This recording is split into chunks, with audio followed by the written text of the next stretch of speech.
لہٰذا جو ہے نہ ان چیزوں کو، نہ صرف ان چیزوں کو واپس فیڈرل میں لیا جائے گا، بلکہ جو NFC میں جو پیسے صوبے لے کے جاتے ہیں اس پہ بھی نظر ثانی کی جائے گی کہ نیشنل فائنینس کمیشن میں جو صوبوں کا حصہ ہے یہ کس طرح ہو، اور کس مد میں جو صوبے پیسے جو ہے واپس کریں یا ان سے یہ اختیار واپس لیا جائے۔ تو اس میں جناب بلاول بھٹو کہتے ہیں کہ جو پروپوزل ہے، proposal includes setting up constitutional court, یعنی ایک الگ سے جو آئینی عدالت بنائی جائے۔ اس وقت سپریم کورٹ کے اندر جو ہے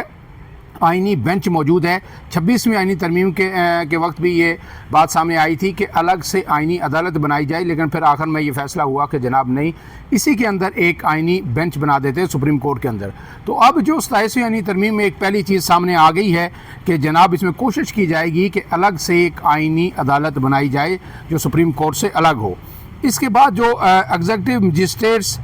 یہ دوسری بات یہ ہے کہ جو ایگزیکٹو مجسٹریٹس تعینات کیے جائیں، مجسٹریسی کا جو نظام ہے وہ بحال کیا جائے۔ یہ جنرل مشرف کے دور میں جو مجسٹریٹ کے اختیارات ہیں جو ڈپٹی کمشنر کے پاس ہوتے تھے یا مجسٹریٹس کے پاس ہوتے تھے، یہ ختم کیے گئے تھے، اور یہ کہا جا رہا تھا کہ یہ شاید انتظامیہ اور عدلیہ کے معاملات کو الگ کیا گیا ہے۔ انتظامیہ کے پاس اس طرح مجسٹریسی نظام کے اندر جو ہے عدلیہ کے اختیارات بھی چلے گئے ہیں، تو اس لیے اس کو ختم کیا گیا تھا۔ اب اس کو واپس ریوائیو کرنے کی کوشش کی جا رہی ہے کہ تاکہ ڈپٹی کمشنرز کو جو مجسٹریٹ کے اختیارات بھی دیے جائیں، اور فوری طور پر جو انتظامی امور ہیں کہا جا رہا ہے اس سے ان میں بہتری آئے گی۔ اب اس کے بعد ایک اور چیز ہے ٹرانسفر آف ججز۔ جس طرح آپ کو پتہ ہے کہ ججز کے ٹرانسفر پہ ایک بہت بڑا ایشو بنا کہ لاہور ہائی کورٹ سے ججز اسلام آباد ہائی کورٹ میں بھی آئے، کوئی سپریم کورٹ میں بھی آئے، تو اس پہ جو ہے بہت ساری آئینی ایشوز تھے کہ پہلے جو ہے جو جج آ رہا ہے اس کی کنسنٹ ہونی چاہیے، جو یہاں پہ متعلقہ ہائی کورٹ ہے اس کے اندر کنسنٹ ہونی چاہیے کہ وہاں پہ ضرورت ہے، چیف جسٹس کہے گا کہ مجھے یہاں پہ چاہیے، جس طرح صوبوں سے وفاقی کورٹ میں اسلام آباد ہائی کورٹ میں جو ہے ججز شفٹ ہوئے تھے۔ تو اب ان پہ جو ٹرانسفر آف ججز ہے اس کا بھی اس میں ذکر کیا گیا ہے کہ اس کے حوالے سے بھی قانون سازی کی جائے گی۔ اس کے ساتھ ساتھ removal of protection of provincial share in NFC، یہ بڑی اہم چیز ہے کہ جو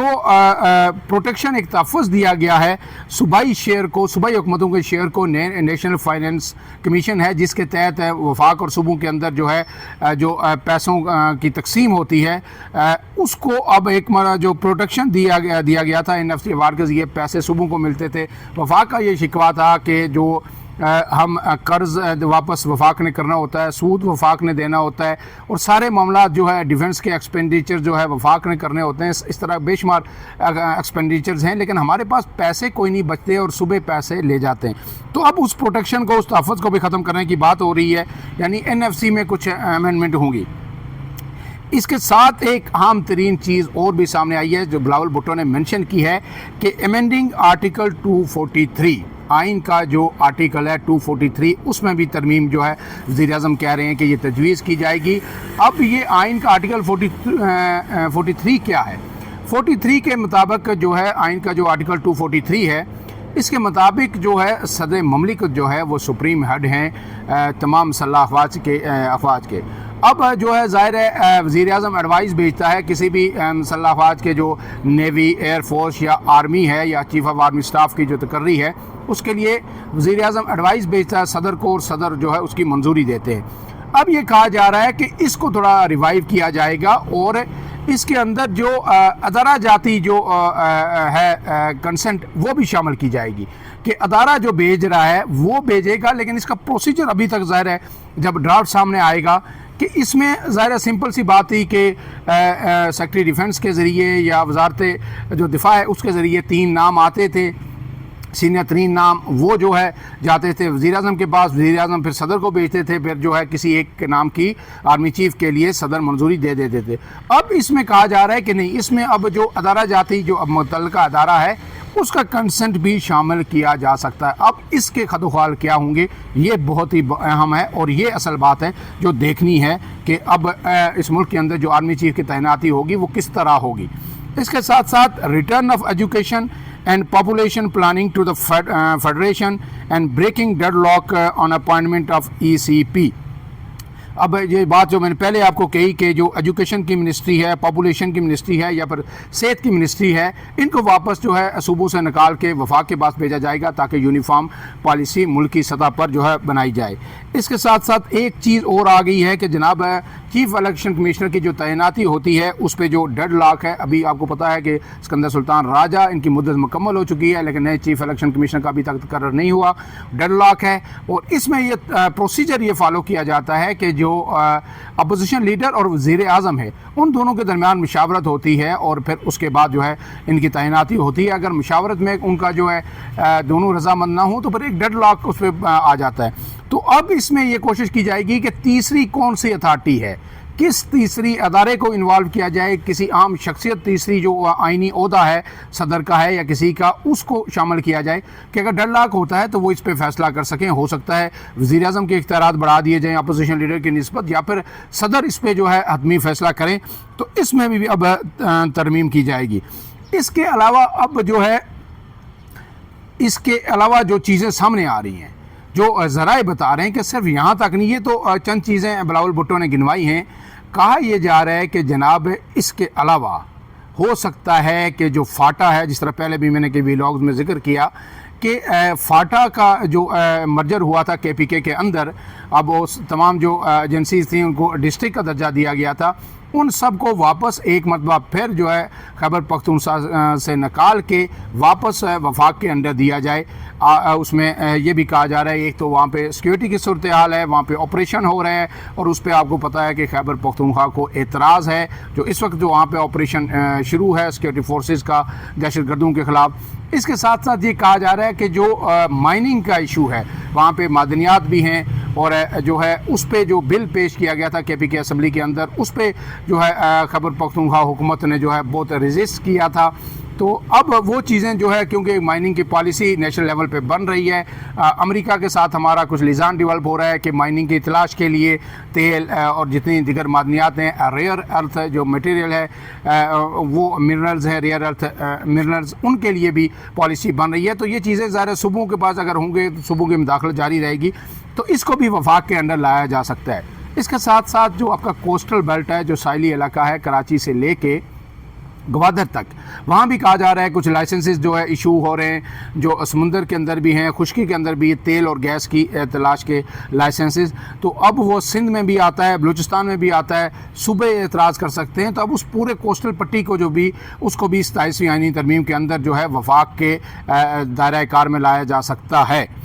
اس کے ساتھ ساتھ جو ہے ایک اور خبر یہ بھی ہے، ذرا یہ بھی بتا رہے ہیں کہ ہو سکتا ہے کہ گلگت بلتستان کے حوالے سے بھی اس 27ویں آئینی ترمیم کے اندر جو ہے عام فیصلہ کیا جائے، اور یہی وجہ ہے کہ ان تمام وجوہات کی وجہ سے آزاد کشمیر میں جو تبدیلی ہے، جو سیٹ اپ کی تبدیلی ہونی ہے، اس کو بھی روک دیا گیا ہے۔ اور دیکھا جائے گا کہ پیپلز پارٹی یہاں پہ کیا کرتی ہے۔ پیپلز پارٹی اگر یہاں پہ صحیح اترتی ہے وفاق کے ساتھ، اداروں کے ساتھ، تو پھر آزاد کشمیر میں پیپلز پارٹی کو حکومت بنانے دے دی جائے گی۔ لیکن اگر پیپلز پارٹی یہاں پہ، ظاہر ہے پیپلز پارٹی کے لیے 18ویں ترمیم رول بیک کر رہا ہے، ایک طریقے سے زندگی اور موت کا مسئلہ ہے۔ پیپلز پارٹی ہمیشہ سے یہ کریڈٹ لے رہی ہے کہ ہم نے جو ہے 18ویں ترمیم ایک بڑا کارنامہ تھا جس میں ہم نے اختیارات بھی صدر مملکت نے سرنڈر کیے، پھر ہم نے صوبائی خود مختاری دی جو طویل عرصے سے ڈیمانڈ ہو رہی تھی، کے پی کے کو نام دیا، بے شمار جو اختیارات ہیں وہ واپس صوبوں کو منتقل کیے۔ تو اب اس میں سے یہ ظاہر ہے جتنی چیزیں منشن کی ہیں بلاول بھٹو نے، اس کا مطلب یہی ہے کہ 18ویں آئینی ترمیم کو رول بیک کیا جا رہا ہے 27ویں آئینی ترمیم کے ذریعے۔ اب پیپلز پارٹی اس میں مانتی ہے یا نہیں مانتی، یہ بڑا اہم ہے۔ پیپلز پارٹی اگر مانتی ہے تو کن شرائط پہ مانے گی، اور اگر وہ چیزیں یہ سرنڈر کرے گی تو پھر وہ کہاں پہ سٹینڈ کرے گی؟ جو اتنا بڑا وہ اس کے لیوریج بھی لے رہے تھے، اس کے کریڈٹ بھی لے رہے تھے، اس کا کیا ہوگا؟ تو اس سب پہ غور و خوض کے لیے اب بلاول بھٹو نے یہ بھی لکھا گیا، P P P C C central executive committee will be held on 6 November upon president of Pakistan return from Doha to decide party policy, کہ اب 6 نومبر کو سینٹرل ایگزیکٹو کمیٹی کا کراچی میں اجلاس پیپلز پارٹی نے طلب کیا ہے۔ آصف الزرداری دوحہ میں ہیں، دوحہ سے وہ جو ہی وہ واپس آئیں گے ان کے زیر صدارت یہ سی سی کا اجلاس ہوگا، اور اس میں جو ہے پیپلز پارٹی مشاورت کے بعد اپنا لائے عمل طے کرے گی کہ وہ 27ویں آئینی ترمیم کو سپورٹ کرے گی نہیں کرے گی، اور اگر کرے گی تو کن شرائط پہ کرے گی۔ بظاہر تو یہ لگ رہا ہے جو ماضی کا ٹریک ریکارڈ ہے کہ سپورٹ کرنا پڑے گا، پیپلز پارٹی کرے گی، اب دیکھنا ہے کن شرائط پہ کرے گی، یہ بڑا اہم ہے، اور اگر نہیں کرتی تو پھر ظاہر ہے اس کی بہت بڑی قیمت ہوگی، کیا جو ہے پی ٹی آئی کی ذرا پیپلز پارٹی وہ قیمت ادا کر سکے گی، یہ ایک بڑا سوال ہے۔ فی الحال کے لیے اتنا ہی، عمران اعظم کو دیجیے اجازت، اللہ حافظ۔